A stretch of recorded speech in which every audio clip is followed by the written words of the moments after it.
Hey, what's up? I just decided to make a quick video because it's been a minute since I made one, and it's been a long time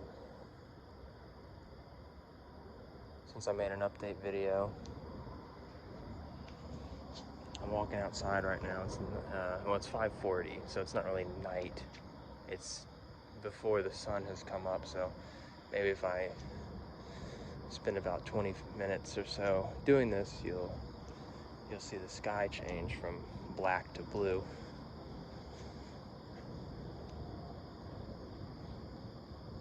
But anyway,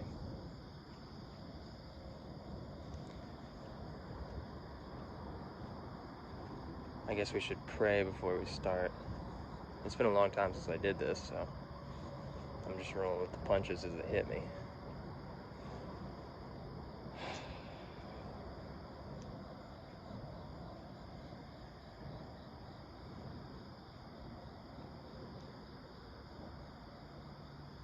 Amen. Alright. I just did a silent prayer that time because, I don't know. Anyway. Personal update. So for me, I've been struggling for a while. And I haven't really made an update just because I probably haven't been walking too close to God. I made some questionable life decisions that led me into sort of a season of not so good stuff happening to me.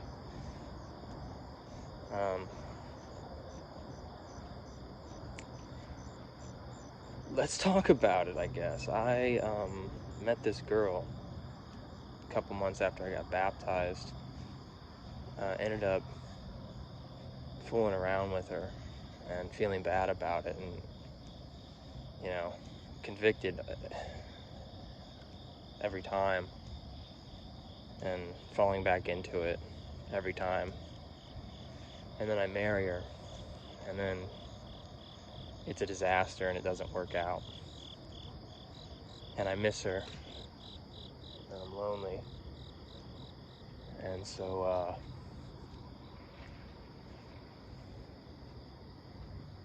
I go looking for love. End up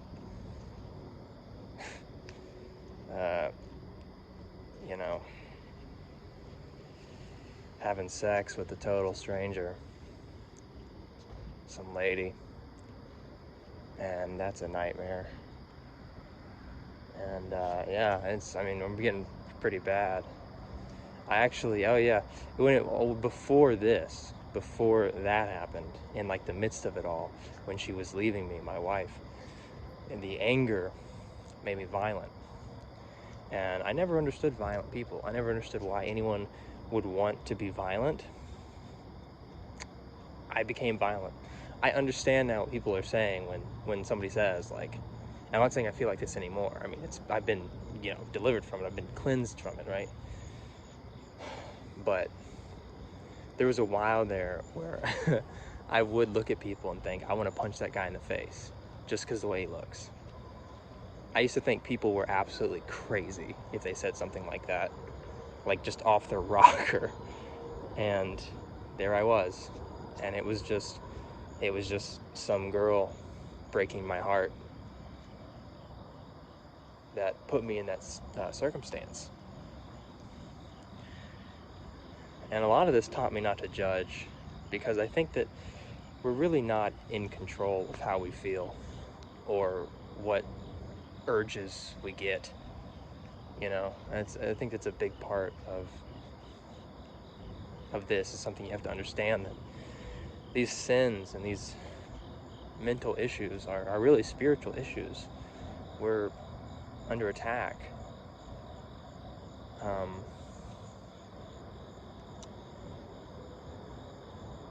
And deceived by spiritual entities. And That's what gives us these ideas. I was depressed. Well, I'm getting ahead of myself, but we'll get to that, probably. Anyway, so I ended up having sex with this girl that's not my wife, after my wife had left me. And that was like, oh, this is a big deal. I'm an idiot. You know, it was one of those things, as soon as I did it, I was like, this is stupid. I'm so stupid. Why did I do this? And then, like, I woke up in the middle of the night and just felt like, like, I can't explain it, like, just so spiritually dry. Like, you know what I mean? Like just, I don't know.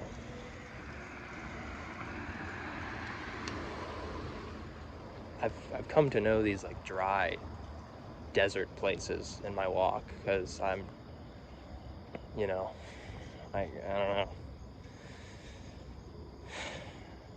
So all of this made me, and also, yeah, so I missed this, you know, the intercourse with my wife, and that's why I went out and had sex with some random lady, and I got caught up with pornography and you know, masturbating, lust, basically. And so this is the next chapter of my life. Is I don't know how long I dealt with lust. I mean, it was probably like almost a year. Almost a year where, like, it seemed like I was just, you know, living in a cycle where I would masturbate. Let's say day one, I masturbate, and for like 2 or 3 days, I feel like completely worthless. I feel like I'm, you know, and then I would have this, like, hump where I would be like, okay, I don't need to do it anymore. I can quit. And then I'd feel good for like 4, 5, 6. And then on day 7, I'd do it again. And then it was just this cycle of that, of like feeling worthless half the time and feeling like accomplished and like motivated the other half. And I wanted to quit doing it, but the truth was I really didn't. I would keep praying to God and telling him, well, God, if this didn't happen, and an example would be if the temptation didn't feel like it just sucked me in, then I wouldn't do it. And so God took that. The temptation that just sucked me in, you know, felt like I didn't have the choice in the matter. Well, then I started feeling like I did have a choice in the matter, and every time I made the choice to do it. And I said, oh, well, God, if it just, you know, if I just wasn't attracted to this specific thing about girls, because that's what gets me. I see that, and then I want to do it. Okay, so if you just take that from me, then I wouldn't do it. Well, so then that went away, and I still did it. And it was getting harder to do it every time I asked God to take something away. But it was like a smack in the face every time, because it was like, no matter how many hoops I have to jump through, I'm still doing it. I had to come to the conclusion that it's just, this is what I want to do. That's why I'm doing it.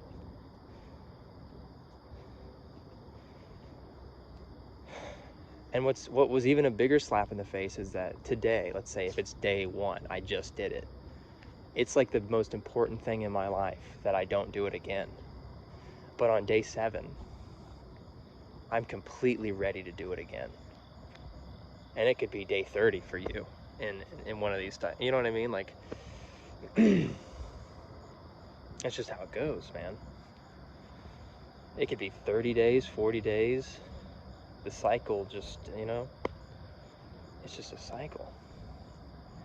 And eventually I realize that I am powerless to this. I actually really fundamentally realize. I don't just like say that as an excuse. Like, there's something that clicks inside of me. And I realize, like, I am powerless to it. Because I can want it so bad right now. But in 7 days, when my frame of mind changes, my desires are completely opposite. They've 180'd. I'm in no, I mean, I have no power over that. I have no real authority over that. That's how it's going to happen. And that's how it happens every time. And that's why I haven't been able to quit. And on top of that, I want to quit. No matter how many hoops I give myself to jump through or ask God to give me to jump through to do it, I'm still doing it. And I just acknowledged it to God. I just basically handed it to God on a platter. I was like, God, I want to do this, and I can't stop. I'm incapable of stopping, and I've seen that now plenty of times, enough to believe it. I don't want to do this, and I'm incapable of wanting that. So please, God, just do it for me. And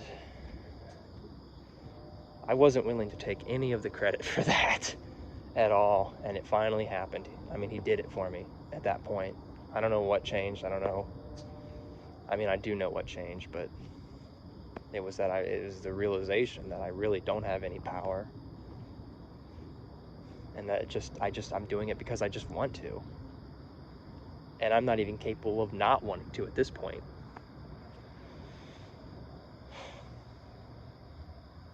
That is it, that I want to do it, and I'm incapable of not wanting to do it. God, you gotta fix it. Just handing it to you on a platter. And that's when he, boom, this whole struggle, this whole fight that I've been doing, where I've been jumping through hoops and giving myself hoops, and the sheer power of my will fighting it off as hard as I could, never really did it for me. Never really defeated the battle, or never really won the war. I lost every battle like that. And then just handing it to God, boom, it's over.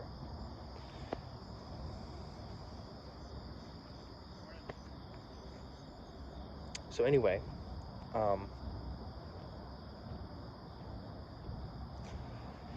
getting over that was a big stepping stone, because it feels like I've been in the wilderness for 40 years.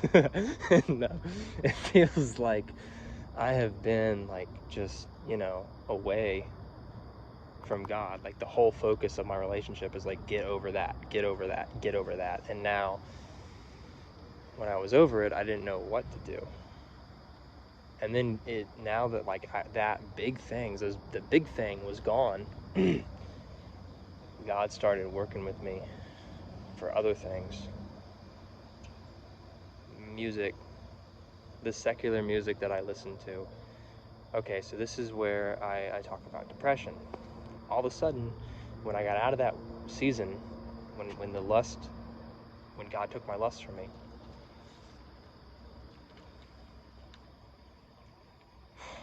it got to, well, I became depressed right after. And I thought, how crazy is that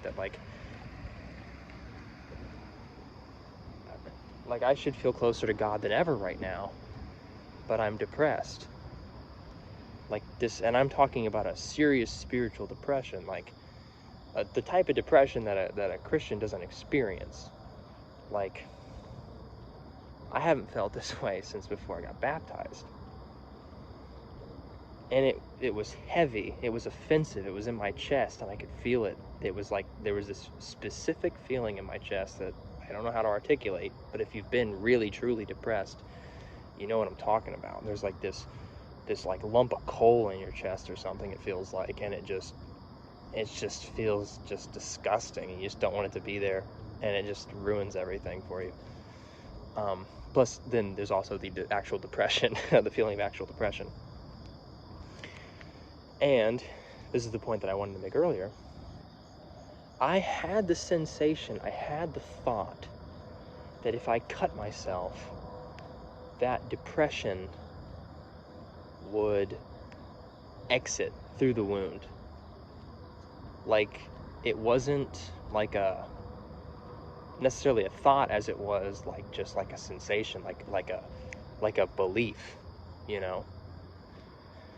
it's hard to explain that I got this sensation that came with a belief that it just felt like that was the case. You know what I'm saying? Like, it just felt true. Like, if I cut myself right now, all that pain's gonna go away. And I spotted it immediately as a lie. You know, being a child of the truth, I guess. I knew that cutting myself wasn't going to do anything for me, but it immediately made me realize, like, wow, I never understood that. People cut themselves, and they try to explain why they do it. I just experienced why they do it. I just experienced that the fundamental, like, lie that they believe, the sensation of the lie they believe. And it's very convincing, because it, you know, you just, I don't know how to explain it other than, yeah, you just feel like it's true. You ever feel like something's true? You just feel like it's true.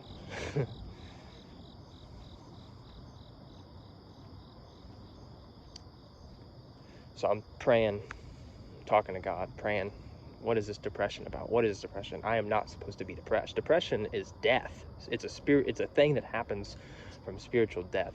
It's a power that sin has. Depression is a power of sin. So as a Christian, the sin should have no power over me. So there's no reason I should be really depressed right now. Why am I depressed? So I start working through it.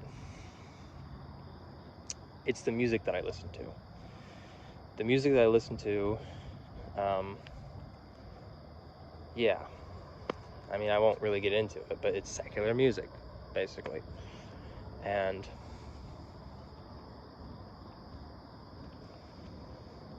as soon as I realized, like, I was like, is it the music? I knew it. I was like, do you want me to give up the secular music? Because I'll give it up. If that means that this goes away, I give it up. And it, depression, boom, left. It was gone. Just like that, in an instant. As soon as I came to that conclusion, like, I give it up if this goes away. Like, it wasn't so much that, like, I was bargaining. It was that was the cause. That's what I had to give up to get rid of the depression. That's how it had its power over me, was the music that I listened to. And by giving that up, it lost its power over me. So, anyway. And since then, God has really, I've been praying, and it's beautiful now. Since then, it has been very consistent, this activity of prayer in my life that leads to change via the Holy Spirit. Like, God will point out something in my life, and he'll show me this needs to change, and I'll just say, okay, then Lord, if you would, please change it. And that's how it goes. And he does it. And I change. And not everything is so easy. Some things you have to learn to give up. Which brings me to the walk with God, which, like, this is walking with God. And I don't know if I'll say the right words. I hope that I do. Pray that I do. But what prompted me to start this video is that I put into words what having a relationship with God is like. Not all the aspects, but at least the walk part. It just seems like, you know, anything that I'm doing, like, I belong to God, whether my desires are in line with that or not. I belong to God. And what that means is that when I got baptized, I put on Christ. And I'm in it now. And it's very difficult for me to like, I can't enjoy, like, worldly things anymore. I can't enjoy, like, everything. I mean, it always hurts to enjoy sinful things. You know what I mean? It's always, it's not that I'm guilty, it's not that I feel guilty, it's not that it's just, it pains me.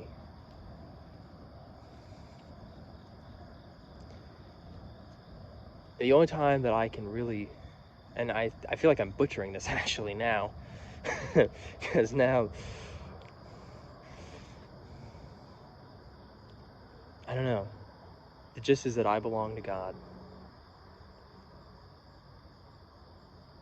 And if my will doesn't line up with his will, then there's this big journey that I have to take to get there. I can like, let's say skateboard.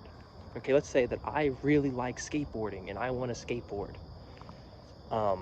And I think that skateboarding is my destiny. So it's an idol in my life, basically. Or it could be. It doesn't necessarily have to be an idol if I think that, like, it's something that I want to do. It's like big. Like if you have like I want to be a NBA superstar or whatever.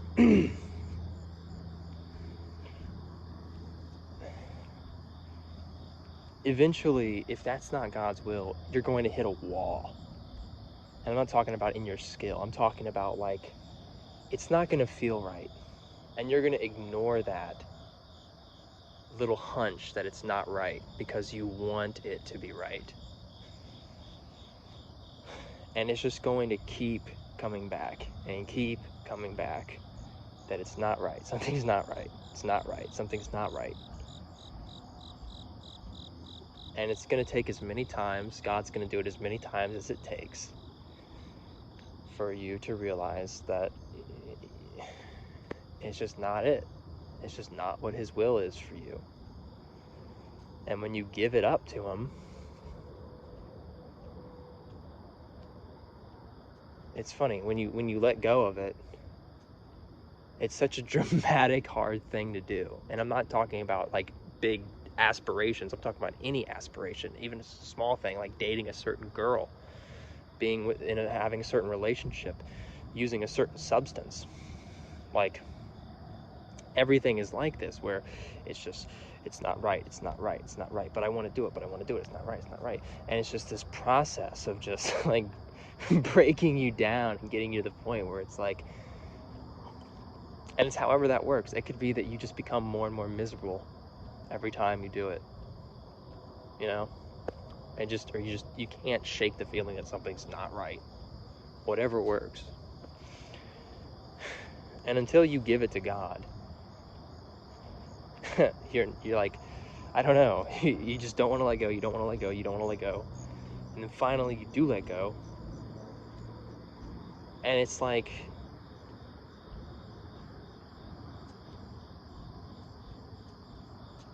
after letting go, you realize that never could have brought you any happiness. Like, the only thing that you need is God. And it's funny in hindsight to look back on situations like that. You know, think of something that you've given to God that was like a struggle for you to give. You think about that, man. Because I have those things in spades. Everything that I pick up, I want to keep. Everything that I keep doing. So yeah, I don't know. I decided to make an update because after a long season of just being dry and struggling with this one particular sin and just not really making any progress outside of having to realize every day that I'm incapable of changing my desires. And too immature to not do something that I desire. I guess that was the lesson that, I don't know. I mean, there's plenty of lessons, but you get it. So yeah, I don't know if that's wrapped up with a pretty bow, that's really all I have to say. God bless everyone, and have a good one.